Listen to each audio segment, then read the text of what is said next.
গঙ্গা জলে ঘটবরি রুপিয়া কদলি সারি গঙ্গা জলে ঘটবরি নারিকেল তাহার উপরে নারিকেল তাহার উপরে বন্দনাশয় পতালে শ্রীকৃষ্ণ অর্চনা করি বন্দনাশয় পতালে শ্রীকৃষ্ণ অর্চনা করি নারীগণ নজয় কারো করে নারীগণ নজয় কারো করে সংকল্পটা করে তাহলে মৃদঙ্গ বাজয়ে ভালো সংকল্পটা করে তাহলে মৃদঙ্গ বাজয়ে ভালো আনন্দে নাচে দুই ভাই আনন্দে নাচে দুই ভাই আগে সঙ্গে নাচে ভক্তজনে হরি বল হরি বল হরি বল হরি বল আগে প্রেম পুলকের রঞ্জনা আগে প্রেম পুলকের রঞ্জনা গাইলে চন্দন গানে ভূত বাসস্থান গাইলে চন্দন গানে ভূত বাসস্থান আগে সুখেতে রহিয়ে সর্বজন আগে সুখেতে রহিয়ে সর্বজন আগে নাশুনে মানুষে বলে আসিও তো বাতকন নাশুনে মানুষে বলে আসিও তো বাতকন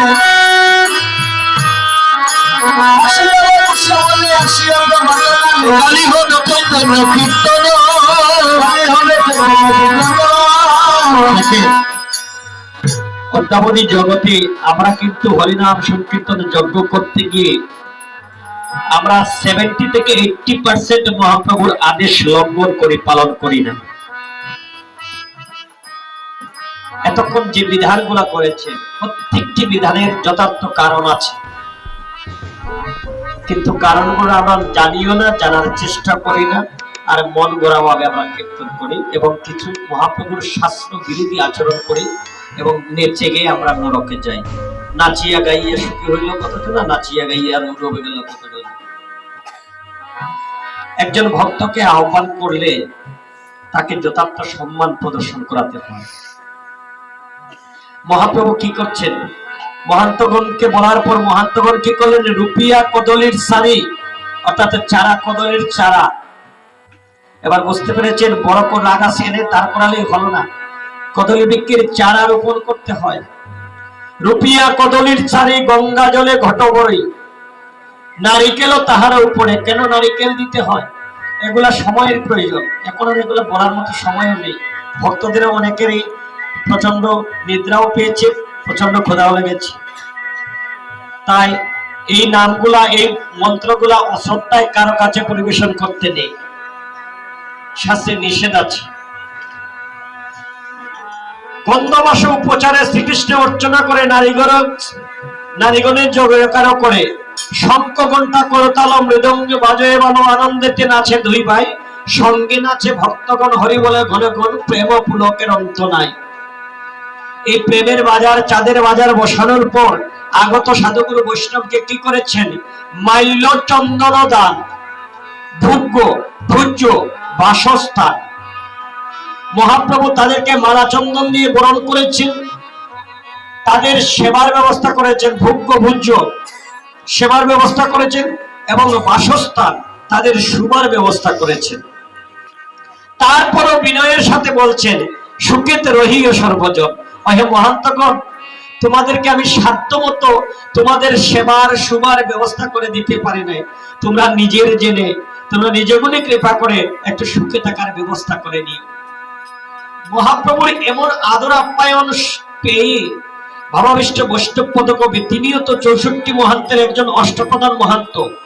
64 জন মহান্ত আছেন, তন্মধ্যে 8 জন হলেন প্রধান মহান্ত, আর বাকি 56 জন হলেন এই 8 জনের অনুগত। এই 8 জন প্রধান মহান্ত হলেন মধুময় বৃন্দাবনের অষ্টসখী কলিতে 8 জন অষ্টপ্রধান মহান্ত হয়ে এসেছেন।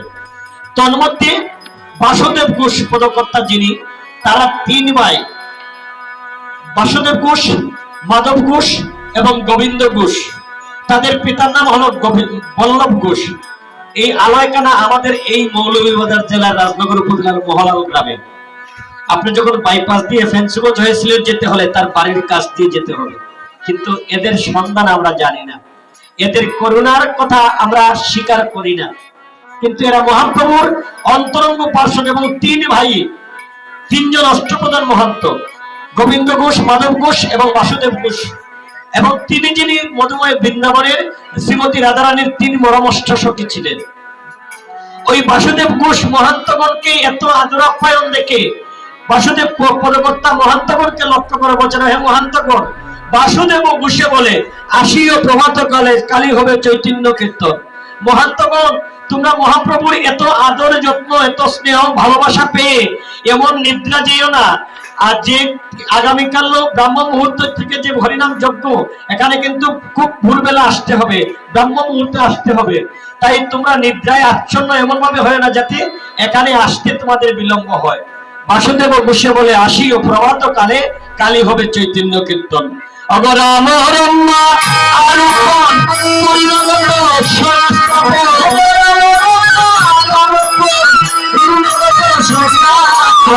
আমরপন নব সারি সারি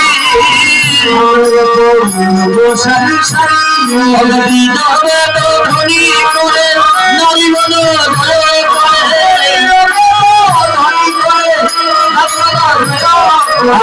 আরো সবে বলেন হরি হরি হরি বল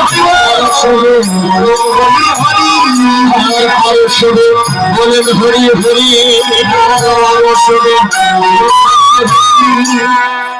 বাবা। কীর্তনটা বেদের অন্তর্গত না বহির্গত? কীর্তন যে আমরা করি অষ্টপ্রহর হরিনাম যজ্ঞ, 64 প্রহর, 24 প্রহর,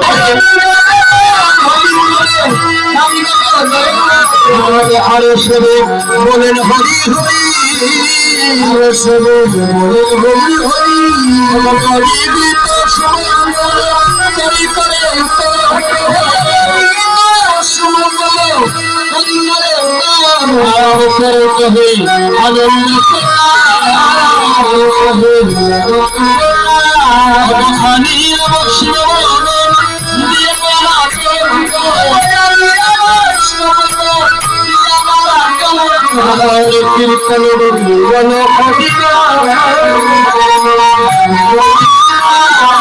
সংকীর্তনের অধিকারী হইলেন হরি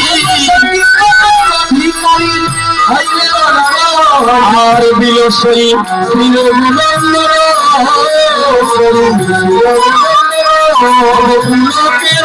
এই রস সকল হইয়া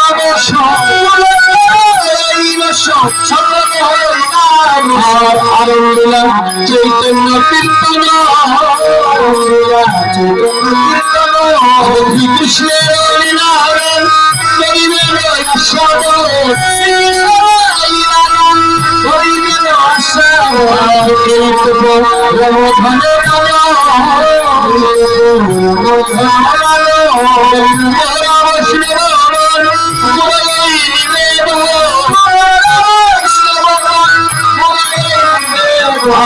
সবে আসি করিবেন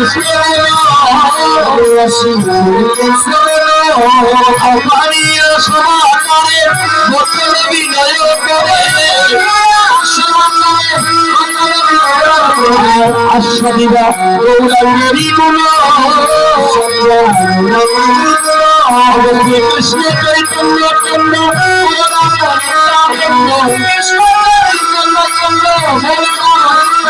আর গুরুদয় দাস বৃন্দাবন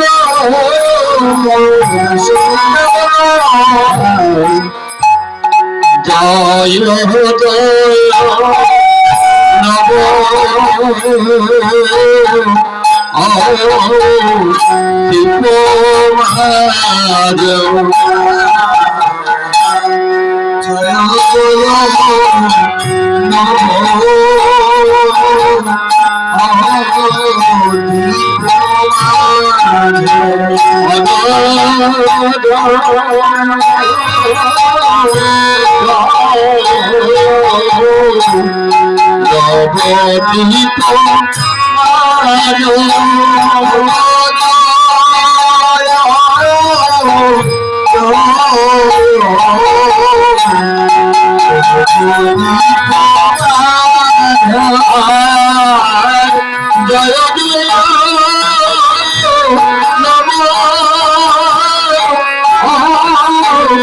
দীপ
সবার কাছে একটা বিনম্র নিবেদন থাকবে, আমরা বিভিন্ন জায়গায় গিয়ে দেখি কি অঞ্চলভেদে মহাপ্রভুর হরিনাম সংকীর্তন যজ্ঞের বিধিবিধান এক এক রকম। কেহ কেহ বলে এটা আমাদের পূর্বপুরুষরা করে এসেছেন, আর এটা আমাদের অঞ্চলের এই নিয়ম। আমার কীর্তনের ক্ষেত্রে কীর্তনকারী অনেক কীর্তনীয় বৃন্দ বলে থাকেন আমাদের অঞ্চলের এইরকম কীর্তন করে আমরা অভ্যস্ত, আমরা এইরকম কীর্তন করি। আমার কথা হলো, যদি আপনি ধর্ম নাই মানেন, আপনি যদি লজিক মানেন, যুক্তি মানেন, আমি আপনার যুক্তির কাছে অনুমোদন মাথা নত করবো, যদি যুক্তিযুক্ত যুক্তি হয়।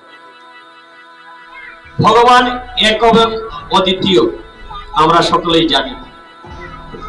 আমার কলিযুগের আরাধ্য ভগবান শ্রীকৃষ্ণ চৈতন্য গৌরাঙ্গ মহাপ্রভু তিনিও একজনই, নাকি আমার শ্রীমঙ্গলের জন্য একজন মহাপ্রভু, আর মিরপুরের জন্য একজন মহাপ্রভু, ঢাকার জন্য আরেকজন মহাপ্রভু, আর ইন্ডিয়ার জন্য আরেকজন মহাপ্রভু? আলাদা আলাদা মহাপ্রভু নাকি এক মহাপ্রভু? এক মহাপ্রভু। তাহলে তার বিধানটাও এক। আমার অজ্ঞতার জন্য যদি আমি